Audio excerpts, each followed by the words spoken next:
ప్రాంతాన్ని సాగునీటి రంగంలో పైనుంచి వస్తుంటే మా కొండ సురేఖక్క చూపిస్తుంది. కింద క్రేన్ పెట్టి బాయి తవ్వుకుంటారు నీళ్ల కోసం, సాగు నీటి కోసం. మరి ఆ సన్నాసోడు 1 కోటి ఎకరాలకు నీళ్ళు ఇచ్చిన అన్నాడు. ఏడిచ్చిండా? వచ్చినా ఇవాళ హెలికాప్టర్ల పైనుంచి వస్తే ఎడారిని చూసినట్టుంది, ఎండిపోయిన పొలాలు కనిపిస్తున్నాయి. నీళ్ల కోసం బావులు తవ్వుకుంటారు. ఇవాళ బావి తవ్వే క్రేను అది చూపించి సురేఖక్క అన్న ఇంకా బాయిల వ్యవసాయమే ఉంది, ఇక్కడ నీళ్లు రాలేదని. ఇవాళ వస్తావా కేసీఆర్? నీకు మళ్ళోసారి చూపిస్తా ఈ ప్రాంతాన్ని. ఏనాడా నువ్వు వచ్చినవో రాలేదో నాకు తెలియదు, ఎన్నికలప్పుడు ఓట్లాడుకోనికి వచ్చి ఉంటావు, కానీ ఈ ప్రాంతాన్ని చూడడానికి ఎప్పుడన్నా వచ్చినవా? రా, ప్రభుత్వం హెలికాప్టర్ పెడుతుంది, మేము వస్తాం, నీకు చూపిస్తాం. 1 కోటి ఎకరాలకు నీళ్లు ఇస్తా అనే పేరు మీద లక్షల కోట్ల రూపాయల దోపిడీకి పాల్పడ్డావు తప్ప ఈ ఆదిలాబాద్ కు నీళ్లు ఇవ్వలేదు. అందుకే ఈ ప్రాంతాన్ని సస్యశ్యామలం చేయడానికి సాగునీటి ప్రాజెక్టులను కట్టే బాధ్యత మా పార్టీ తీసుకుంటుంది, మా ప్రభుత్వం తీసుకుంటుంది. నిన్న మొన్న మాట్లాడుతున్నారు వాళ్ళు 3 నెలల 6 నెలల కేసీఆర్ మళ్ళీ ముఖ్యమంత్రి అవుతాడు, ఈ ప్రభుత్వాన్ని పడగొడతామని. నీ అయ్యా ఎవడ్రా పడగొచ్చేటోడు? పడగొడతారా? ఎవడు కొట్టేది? నేను అడుగుతున్నా, వేలాది మంది మా యువకులు ఇక్కడ ఉన్నారు, మీరందరూ చూసుకుంటే ఊరుకుంటారా? పడగొడితే ఊర్లలోకి రానిస్తారా? ఊర్లలో ఎవడన్నా ఈ ప్రభుత్వాన్ని పడగొట్టాలన్న ఆలోచన చేస్తే మీ ఊర్లో యాప చెట్టుకు కోదండం వేసి కొట్టండి, లాగుల తొండలు ఇడవండి.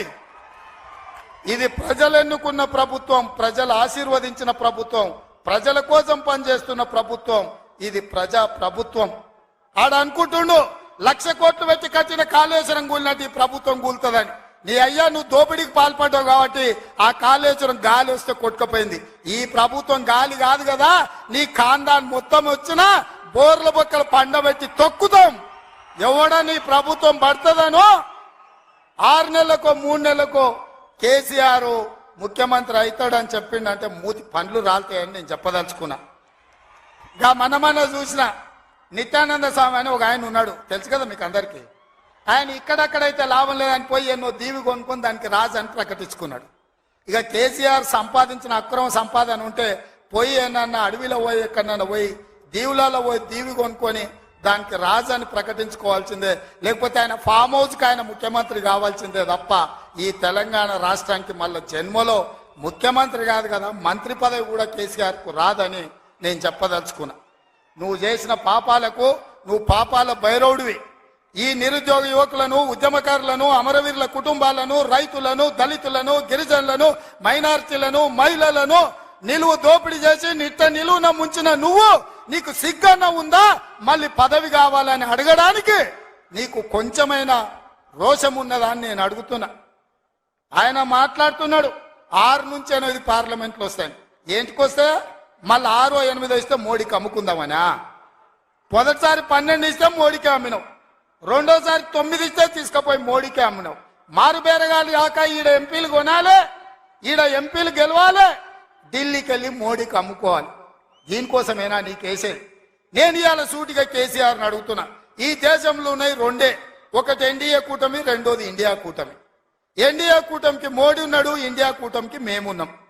మా దాంట్లోకి రానీయము, మా నీడ కూడా తాకనీయం. ఆ ఇంటి మీద పిట్ట ఈ ఇంటి మీద కాలిస్తే కాల్చి అవతలేస్తాం. నువ్వు ఎట్లకెళ్ళి అవుతావా? మరి నేను అడుగుతున్నా, ఎట్లకెళ్ళి అవుతావు? 1, 2 ఏదైనా గెలిస్తే ఢిల్లీలో తాకట్టు పెట్టి మోడీ దగ్గర గులాంగిరి చేయిస్తాడు ఆయన. మీరు మాట్లాడుతున్నారు, గమనిస్తా ఉన్నాం. కేసీఆర్ గారికి దాదాపుగా 70 ఏళ్లు. తెలంగాణ తెచ్చిన నాయకుడు, 14 ఏళ్లు తెలంగాణ కోసం పోరాటం చేసిన నాయకుడు, ఆఖరికి చావు నోట్లో తలబెట్టి తెలంగాణ రాష్ట్రాన్ని తీసుకొచ్చిన నాయకుడు. అట్లాంటి నాయకుడిని కూడా పట్టుకొని ఇలా నోటికొచ్చిన బూతులు ముఖ్యమంత్రిగా ఉంటూ కూడా మీరు పాత వైఖరి మార్చుకోకుండా మాట్లాడుతుంటే కూడా ఈ రోజు కూడా మేము గౌరవంగానే మీ గురించి మాట్లాడుతూ ఉన్నాం. కానీ ఇదే వైఖరి కొనసాగితే రేవంత్ రెడ్డి గారు, మాకు కూడా భాష వస్తుంది, మాకు కూడా నోరుంది, మాకు కూడా ఎట్లా ప్రయోగించాలనో, ఎట్లా విమర్శలు చేయాలనో, నీ భాషలో నీకు ఎట్లా సమాధానం చెప్పాలనో మాకు కూడా తెలుసు. ఓపికకు కూడా ఒక హద్దు ఉంటది. నువ్వు ఇష్టం వచ్చినట్టు నోటికొచ్చినట్టు తిడుతూ మాట్లాడితే మౌనంగా చూస్తా ఉన్నాం. 100 రోజుల వరకు కూడా భరిస్తాం, ప్రజల కోసం భరిస్తాం.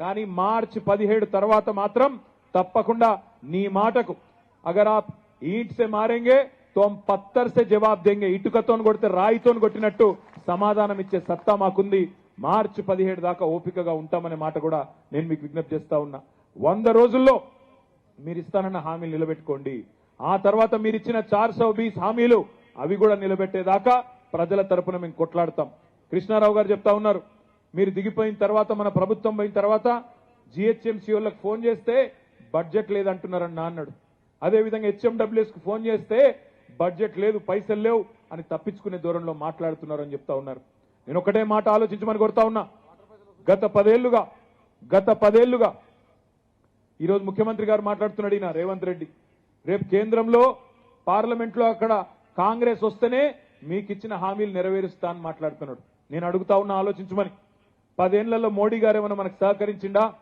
మోడీ కనీసం మనకు ఒక రూపాయి ఇచ్చిండా అయినా మనం పని చేయలేదా ప్రజలకు ఇచ్చిన ప్రతి మాట నిలబెట్టుకోలేదా ఇచ్చిన హామీలే కాదు ఈయని హామీలు కూడా నిలబెట్టలేదా కేసీఆర్ గారు మరి ఇలా ఈయన మాత్రం ప్రజలకు ఇచ్చిన హామీలు నిలబెట్టడానికి నెరవేర్చడానికి మాకు కేంద్రంలో కూడా ఓటేయాలని మాట్లాడుతూ ఉన్నాడంటే ఇది రాజకీయ దివాలా కోరతనం కాదా ఆలోచించమని చెప్పి నేను కోరుతా ఉన్నా 20,000 లీటర్ల వరకు హైదరాబాద్ లో మంచినీళ్లు ఉచితంగా ఇచ్చిన ఘనత మన ముఖ్యమంత్రి పెద్దలు కేసీఆర్ గారిది ఇవాళ కృష్ణారావు గారు చెప్తున్నారు అట్లాంటి 20,000 లీటర్ల నీళ్ల పథకాన్ని కూడా నీరు గారుస్తూ మళ్ళీ ఇవాళ మంచినీళ్ళకు కూడా ఛార్జీలు వసూలు చేస్తున్నారు ట్యాంకర్లు ఆల్రెడీ వస్తున్నాయి గల్లీలల్లా అని చెప్పి కృష్ణారావు గారు చెప్తా ఉన్నారు అంటే పని చేసేటోళ్లకు పరిపాలించేటోళ్లకు సత్తా ఉంటే కరెంటు కోతలు ఉండయి మంచినీళ్ల బాధలు ఉండయి హైదరాబాద్ కోసం బ్రహ్మాండంగా గత 10 ఏళ్లుగా పనిచేసి మనం ఒక బంగారు పల్లెంలో హైదరాబాద్ ను వాళ్ళకి అప్పచెప్పి పోయినాం మరి వాళ్ళు నిలుపుకుంటారా దాన్ని చెడగొడతారా మనం జాగ్రత్తగా చూడవలసిన అవసరం ఉన్నది రేపు పార్లమెంట్ ఎన్నికల్లో కూడా ఢిల్లీలో పార్లమెంట్ లో లోక్సభలో తెలంగాణ గురించి మాట్లాడేటోళ్ళు ఉంటేనే రేపు అక్కడ మనం ఎవరైనా పట్టించుకుంటారు తెలంగాణ గురించి మాట్లాడాలి అంటే కాంగ్రెస్ కు బీజేపీ నోరు పెగలదు ఎందుకంటే వాళ్ళ బాసులు ఢిల్లీలో గుజరాత్ లో ఉంటారు వాళ్ళు ఉస్కో అంటే ఉస్కో డిస్కో అంటే డిస్కో అంతకంటే ఎక్కువ వాళ్ళతోనేం కాదు అందుకే డూడు బసవన్న లాంటి ఎంపీలు కాదు మన కోసం తెగించి కొట్లాడే ఎంపీలు ఉండాలి మన గొంతు వినిపించే ఎంపీలు ఉండాలి మన గులాబీ జెండా కప్పుకొని బ్రహ్మాండంగా తెలంగాణ ప్రజల కోసం తెలంగాణ ప్రయోజనాల కోసం గొంతు విప్పి అక్కడ అవసరమైతే గల్లాబట్టి అడిగే ఎంపీలు ఉండాలి తప్ప మనం మళ్ళొక్కసారి కేవలం తల ఊపే ఎంపీలను గెలిపిస్తే లాభం లేదు నేను మీ అందరినీ ప్రార్థిస్తా ఉన్నా మీరు చాలా తెలివిగా మల్కాజ్గిరి పార్లమెంట్ పరిధిలో 7 శాసనసభ నియోజకవర్గాలుంటే 7 ఈ గులాబీ జెండాను ఎగిరేసింది మీరు మీ ఆశీర్వాదంతోనే ఇవాళ ఈ వేదిక మీద మేమున్నాం రేపు పార్లమెంట్ లో కూడా తప్పకుండా తెలంగాణ వాణి వినిపించాలంటే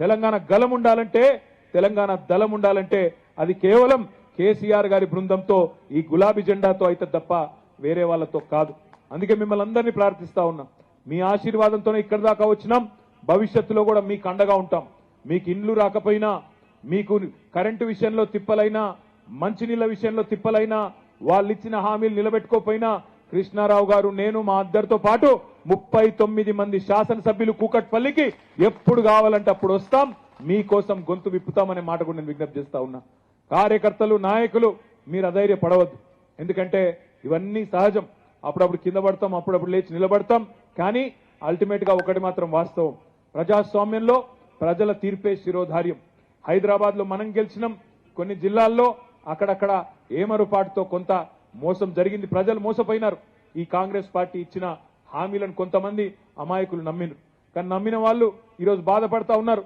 రైతులు ఒకళ్ళ ముఖాల ఒకళ్ళు చూసుకుంటున్నారు ఇంతవరకు రైతు బంధు పడలేదు 2 నెలలు అయిపోయింది గ్రామాలలో ఇవాళ ఒకళ్ళ ఫోన్ ఒకళ్ళు చూసుకుంటున్నారు ఒకళ్ళ ముఖం ఒకళ్ళు చూసుకుంటున్నారు కేసీఆర్ ఉన్నప్పుడు 10 రోజులలో 7,600 కోట్లు పడుతుండే ఈ ప్రభుత్వం వచ్చినాక అది లేదు ఇది లేదని బాధపడతా ఉన్నారు